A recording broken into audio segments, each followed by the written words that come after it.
Interdependence, हमने इसे पढ़ा था, पहले पढ़ा था कि इंटरडिपेंडेंस किस प्रकार हमारी लाइफ को एक दूसरे पर निर्भर बनाता है। Human being grow up and fulfil there needs in society. और हमारी जो सोसाइटी है, हम अपनी जो नीड्स हैं, हमारी जो जरूरतें हैं, जो हमारी आवश्यकता है, हम सभी उसे हम अपनी सोसाइटी से पूरा करते हैं। A man cannot develop even his intelligence after staying away from the society. बिना सोसाइटी के हम अपनी इंटेलिजेंस, हम अपनी जो बुद्धि क्षमता है उसे हम डेवलप नहीं कर सकते हैं। जो हमारा बुद्धि है, जो हमारा ज्ञान है, उसे हम डेवलप नहीं कर सकते। We can understand this with the help of the example. तो हमने ये एग्जाम्पल देखा था, Mangal on a desert island. इसके बाद हमने देखा कि किस प्रकार मंगल एक डेजर्ट में फंस जाता है और उसे वह वहां पे महीनों जंगली फलों को, जंगली फल फूल को खाता है और उसे एक भी आदमी वहां नहीं दिखाई पड़ते हैं, नहीं एक आदमी उन्हें उनकी जीवन यापन में सहयोग के लिए उसे मदद मिलती है। तब उसे अंत में जाकर कुछ दिनों बाद उसे फिर एक बोट मिलता है, जिससे के द्वारा वह अपने जान बचाकर उस आइलैंड से बाहर आता है। फिर हम देखते हैं कि हम अपनी सोसाइटी में कितने लोगों पे इंटरडिपेंडेंट होते हैं। तो हम अपने पेरेंट्स पे इंटरडिपेंडेंट होते हैं, हम अपने डॉक्टर से, हम अपने टीचर से, हम पोर्टर से, ब्लैक स्मिथ से, शॉपकीपर से, फार्मर से, फैक्ट्री लेबर एंड सुपर। इसके अलावा भी हम बहुत ऐसी चीज हैं जिससे हम इंटरडिपेंडेंट होते हैं। यहाँ पे हमने देखा था कि जिस प्रकार ये पिक्चर हमें दिखा रहा है कि things sent from Shahpur village to Bilaspur city. देखिए, जो एक विलेज है वो कैसे सिटी पे डिपेंडेंट होता है और कैसे एक सिटी है वह विलेज पे डिपेंडेंट होता है। तो विलेज जो हमारे शहर है, शहरों में जो खान पान, जो सब्जियां होती हैं, जो खाद्य प्रोडक्ट हैं, वह सभी कहाँ से आते हैं? वो सभी प्रोडक्ट का रॉ मटेरियल जो होता है वो गांव से आता है। गांव से आता है यानी कि जितने भी सब्जियां होती हैं, चावल होते हैं, दाल होते हैं, फल फ्रूट, वो सब कहाँ से आते हैं? वह हमारे गांव से आते हैं। वहीं पे गांव में से ये शहरों की ओर निर्यात होते हैं। शहरों में आयात, ये जो शहरों से गांव में होते हैं आयात, दवाइयां होती हैं, खाद्य पदार्थ होते हैं, जैसे कि ब्रेड है। तो ब्रेड, आटा तो हमको गांव में खेतों से मिलता है, लेकिन उसे ब्रेड को क्या होता है, उसे ब्रेड को जो ब्रेड मेकर होते हैं वो लोग बनाते हैं। तो वो गांव में बहुत कम रहते हैं, वो शहरों में ज्यादातर रहते हैं। खाद्य प्रोडक्ट होते हैं, जैसे आजकल बहुत सारी पैकिंग प्रोडक्ट मिलती है, तो वो सभी ज्यादातर शहरों में ही उनकी फैक्ट्रियां या फिर कंपनियां होती है। बिजली, जो आजकल हमारे लिए नेसेसरी आवश्यकता होती है, बिजली के काम का के बड़े बड़े फैक्ट्री कारखाने होती हैं, वो सभी हमें शहरों से ही प्राप्त होते हैं। साइकिल होते हैं, गाड़ी होते हैं, तो वो सभी कहाँ होते हैं? शहरों से मिलते हैं। तो बिलासपुर जो शहर है और गांव, शहर और गांव कैसे एक दूसरे से इंटरकनेक्ट होते हैं। फिर हमने देखा interdependence between village and city. हमने अभी देखा कि शाहपुर टू बिलासपुर और बिलासपुर टू शाहपुर। इसके बाद हमने देखा कि things which are brought from the city to your village. तो हमने इसको देख लिया कि हम कौन कौन से थिंग्स जो हम विलेज से खरीदते हैं सिटी के लिए, और सिटी में खरीदते हैं, जो सिटी में प्रोडक्ट बनता है वो विलेज के लिए होता है। Interdependence of one state to another state. जिस प्रकार एप्पल अगर कहा जाए तो एप्पल जम्मू कश्मीर, हिमाचल प्रदेश या फिर हरियाणा के एरिया में, जहाँ ठंडे प्रदेश है, वहां पे अधिकतर एप्पल का उत्पादन होता है और उसका जो सप्लाई होता है वो पूरे कंट्री, यहाँ तक कि ऑल ओवर वर्ल्ड में होता है। तो यह क्या हुआ, एक स्टेट से दूसरे स्टेट में इंटरडिपेंडेंस है, मतलब कि एप्पल का उत्पादन दूसरे स्टेट में सप्लाई हो रहा है। और जैसे मसाले होते हैं, जहाँ जैसे शुगर होते हैं, तो गन्ने का प्रोडक्शन हर जगह नहीं होता है। गन्ने का, शुगर केन का प्रोडक्शन हर एरिया में नहीं होता है। लेकिन चीनी हर जगह बिकती है। क्यों? क्योंकि जहाँ पे गन्ने का प्रोडक्शन होता है वहां से चीनी बनता है, और चीनी का सप्लाई सब पूरे होल कंट्री में होता है। अगर ज्यादा उत्पादन होता है, ज्यादा प्रोडक्शन होता है, तो उसे आउट ऑफ कंट्री भी भेजते हैं, बाहर में एक्सपोर्ट भी करते हैं। तो ये क्या हुआ कि interdependence on one state to another state, जैसे कि शुगर एक स्टेट से दूसरे स्टेट पे जाता है, मसाले जाते हैं, या फिर हमारी जो खनिज पदार्थ होते हैं, कोयले होते हैं, लोहे होते हैं, जो स्टील होते हैं, जो गोल्ड होते हैं, वो एक जगह से दूसरी जगह जहाँ पे उसका प्रोडक्शन होता है, पेट्रोलियम प्रोडक्ट होते हैं जो एक स्टेट से दूसरे स्टेट पे उनका इंटर डिपेंडेंस, मतलब एक स्टेट पे अगर उसका प्रोडक्शन होता है तो दूसरे स्टेट में उसको उसकी रिक्वायरमेंट को पूरा किया जाता है, वहां पे उसे सप्लाई किया जाता है। तो इस प्रकार हमने देखा था कि जैसे महाराष्ट्र में पेट्रोल, डीजल और मेडिसिन तथा बनाना का उत्पादन होता है, तो उसे पूरे स्टेट में, पूरे भारत के हर क्षेत्रों में फैलाया जाता है। Gujarat edible oil, tobacco, salt and gloves, Uttar Pradesh में शुगर, केरला में कोकोनट, स्पाइसेस, जापान में पंजाब में bicycle, wheat, machine, sugar, sports and goods, Jammu Kashmir में woollen cloth, fruits and Assam में टी का प्रोडक्शन होता है। उसी प्रकार हमारे यहाँ छत्तीसगढ़ में जो वस्तुओं का प्रोडक्शन होता है वह है राइस है, और राइस का जो हमारे जो छत्तीसगढ़ है उसे धान का कटोरा बोला जाता है। ठीक है। इसी प्रकार आयरन का प्रोडक्ट, आयरन हमारे यहाँ से निकाला जाता है, आयरन और कैश्यू का प्रोडक्शन होता है। फॉरेस्ट प्रोडक्ट, कोल, ग्राउंडनट, कोशा सिल्क, ग्राम, इलेक्ट्रिसिटी और लेमन, ये सभी का प्रोडक्शन यहाँ पे होता है और यहाँ से दूसरे स्टेटों में भेजा जाता है। यानी कि हम जो दूसरे स्टेट जहाँ पे भेजा जाता है, हम उनके उनके वस्तुओं के लिए डिपेंड है और वो हमारे वस्तुओं के लिए डिपेंड है। इस प्रकार हमने देखा। अब हम देखते हैं activity. Collect the level of some things बोल रहा है कि कलेक्ट करो। हमारे पास बहुत सारे सामान आते हैं तो उनको कलेक्ट कीजिए।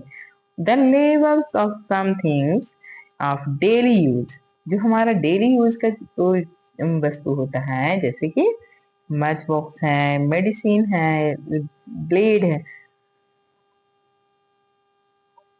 टी शॉप, और हमारे बहुत सारे प्रोडक्ट्स हैं जो डेली यूज में हम यूज करते हैं।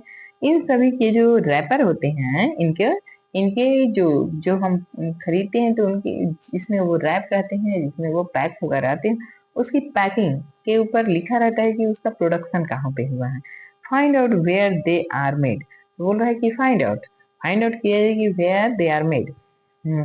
Locate those places on the map of India. Locate locate those places on the map of India. अब देखिए हमारा interdependence of nations, interdependence of nation. Every country every country does not have all the things it's needed in sufficient quantity। बोल रहा है कि जो हमारे देश है, every country, प्रत्येक कंट्री, हर देश, does not have all the things, सबके पास, हर कंट्री के पास सब कुछ नहीं है। हर कंट्री के पास कुछ न कुछ की कमी होती है। हर चीज का प्रोडक्शन हर कंट्री नहीं करता है। Every country does not have all the things, सभी एवरी कंट्री, प्रत्येक कंट्री के पास सब कुछ नहीं होता है। It's need in sufficient quantity, बोला all the things it's need in sufficient quantity. जितना जितने वहाँ के ह्यूमन बींग्स होते हैं, जितनी उसकी रिक्वायरमेंट होती है, वो उतना को सुफिशियंट पूरा नहीं कर पाता है, सुफिशियंट क्वांटिटी में वो पूरा नहीं कर पाता है। देयरफॉर, इस कारण, our India to import many things from other country। इस कारण अगर हम अपने भारत को देखें तो भारत भी बहुत सारे चीजों को इंपोर्ट मतलब आयात का मतलब होता है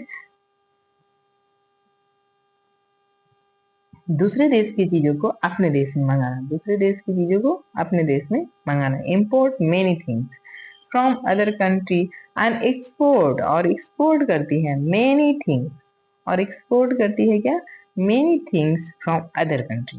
बहुत सारे चीजों को क्या किया जाता है, एक्सपोर्ट किया जाता है, और बहुत सारी चीजों को इम्पोर्ट किया जाता है। इम्पोर्ट मतलब क्या होता है कि आयात किया जाता है, और दूसरी चीजों को एक्सपोर्ट किया जाता है, export many things from other country.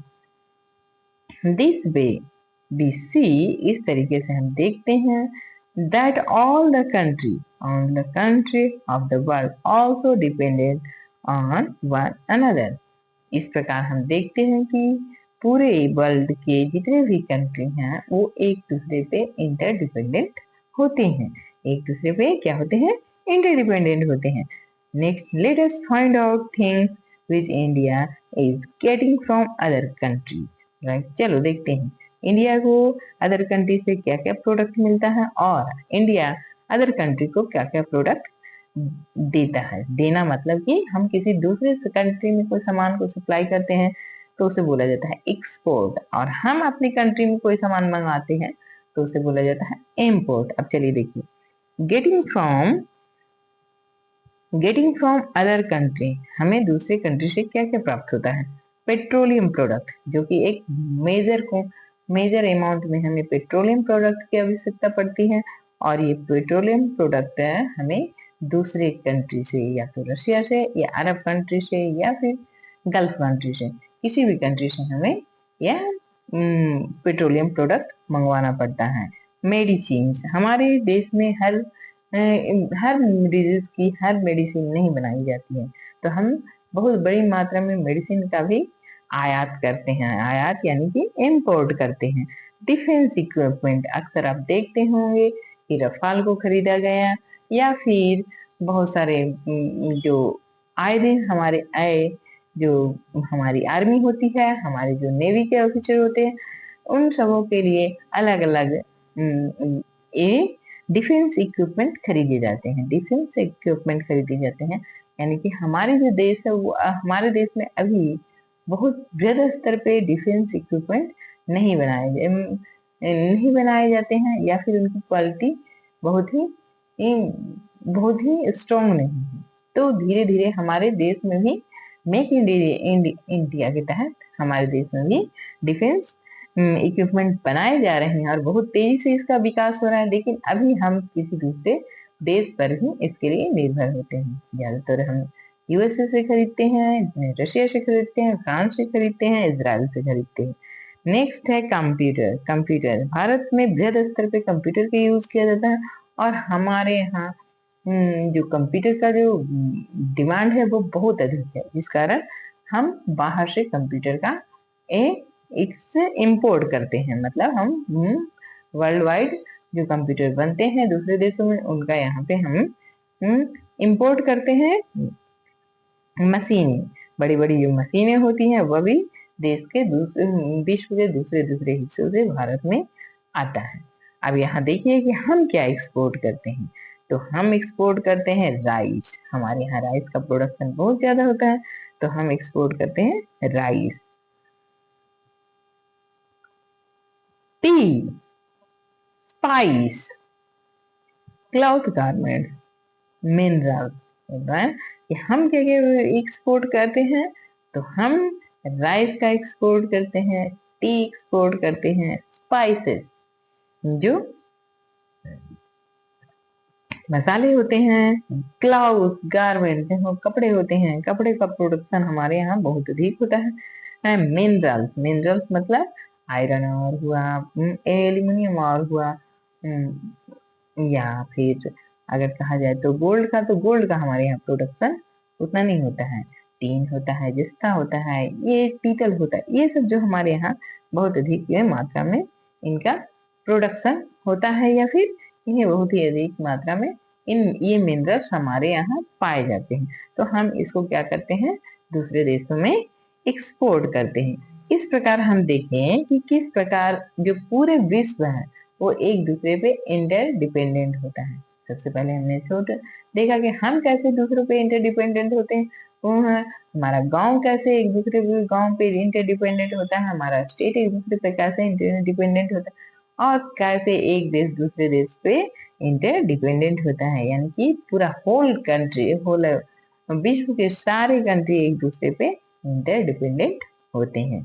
इस प्रकार इंटरडिपेंडेंट का लेसन चैप्टर समाप्त हुआ, और मुझे ये उम्मीद है कि आप सबों को यह चैप्टर समझ में अच्छी तरह आया होगा। आप लोग पढ़ते रहिए, समझते रहिए और कमेंट करते रहिए अगर अच्छा लगा तो। धन्यवाद।